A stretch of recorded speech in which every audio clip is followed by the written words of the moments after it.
What's good, everybody? It's your boy, O'Shea Duke Jackson, back at it again with another episode of the Celebrity Jantima African Music. So, man, my boy just got arrested, family. And his name is Ryan Coogler. If you know, he's the young, talented brother, you know what I'm saying, from Oakland. That's right, Oakland, California. He moved to Richmond, but like I said, he went to St. Mary's in Berkeley. You know what I mean? He's the truth. You know what I'm saying? Then he went to St. Mary's in Moraga. Listen, you know, I'm from Northern California, so I know all about these places, right? I'm a straight NorCal kid. He's amazing. You know, he's directed Fruitvale Station, Creed, Black Panther. Like, he's a very, very talented young man. Not only is he a talented black man, he's married to a beautiful black woman. He's a father, Zenzi Evans. Now, I want to just talk about this, right? Because my brother was trying to go into the bank. And, you know, from what I understand, he wrote a note, a cashier note saying, listen, I want to withdraw $12,000 from my checking account. Please count the money somewhere else. I'd like to be discreet. Now, this could be a reason for this. I'm going to say this, right? Because when Bank of America, you have to put your ATM card in, because I'm a B of A customer, and you have to put your, your stuff in, right? So that's how you verify your account. You put your ATM so they know it's you. So he's telling her, listen, go count this out and everything like that. Now he's with two people. The lady thought it was a robbery. Now, from what I understand, the bank teller was a black female. I'm not sure about that, but from what I understand, okay? They called the police. He went to jail. He was later released. Now, somebody is asking, why would he do that? Because if you were to see Ryan Coogler on the street, maybe you don't know who he is, because producers and directors, you might not know who they are. But I want to just say this. It is COVID time right now, family.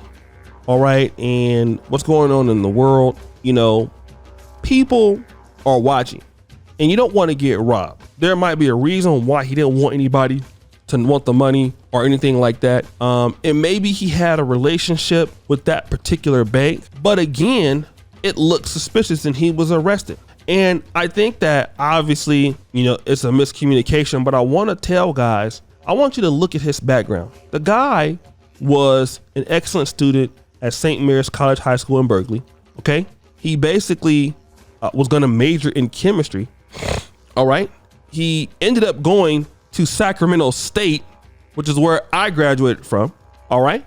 And I want to talk about that. He went to USC and got a master's of film arts. So the guy is talented. And like I said, I went to Sac State. He went to Sac State. He's a Hornet. But I want guys to understand, when you are a black man, sometimes it doesn't matter, because all they see is a black face. And other times, as black men, the person that might see you as a black face is another black person. They might call the cops on you before anybody else. I want black men to take this into consideration, because a lot of times we think that we've made it. I understand, you know, he's hanging out with people like Michael B. Jordan, and he's hanging out with the elites in the industry, whites, blacks, and maybe he think that he's arrived. Guess what? He found out, hey man, you a black person writing that note? You look suspicious. And we talk about racism in the world today. And I want to talk about, you know, why I'm really big on black business. I'm really big on African American business, because see, at least in our space, won't be so much racism, because in the black sectors of the world, and I deal a lot in Africa, you're not going to face racism so much a lot of times. But when you're dealing with the corporate structures, you see what I'm saying? And when you're going into that lane, don't even matter that you have $3 or $4 million in the account. Sometimes it don't. And that situation could have easily turned out bad, where he could have got shot. He could have got killed. But really, what we're doing is we're blaming this guy for being black. All right. We're blaming this guy for being black. That's what it is.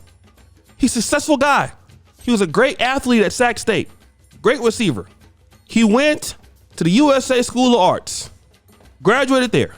The guy's a hard worker. The guy's success. He cannot be denied. But you're looking at him as a Pookie and a Ray Ray. And I'll tell you like this. A lot of times talented black men, especially what you dress, how you dress. Hey, you coming out there with some Nikes and some Air Jordans coming to the bank. Might not even matter what you have on. Some people, bro, are not going to look at you as being equal. And that's got to be okay. Until we can do better, we got to change that. But you're still a black man. Like Malcolm X said, what do you call a black person with an MD? What do you call a black person with a Juris Doctorate? I tell you what you call them. You call them the N-word. That still is true today.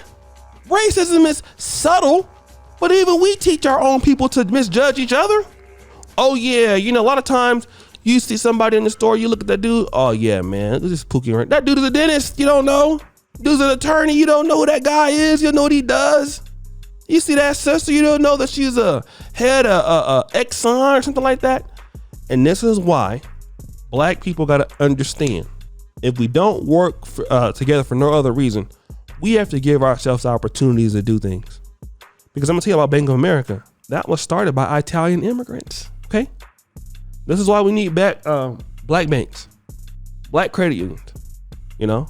Because we had a really good black bank that, you know, that I knew of in my city, black credit union, yeah, I'd bank with them.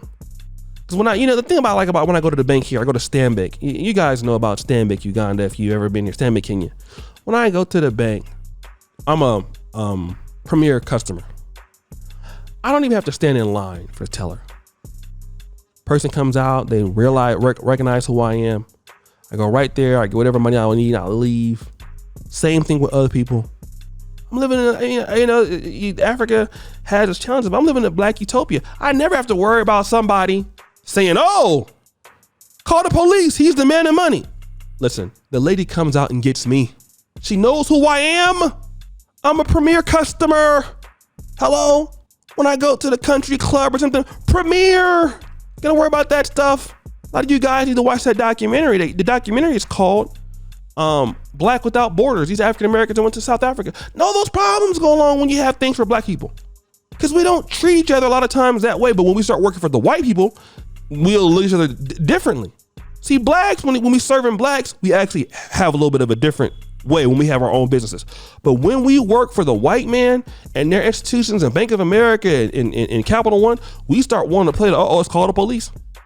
But guys, what do you think? It's your boy, O'Shea Duke Jackson, back at it again with another episode of Celebrity Drunk. I really appreciate you for all that you do. Subscribe with the bell. Check out the first company at the top. And as you know, the buffoonery remains an all-time high. I'm out.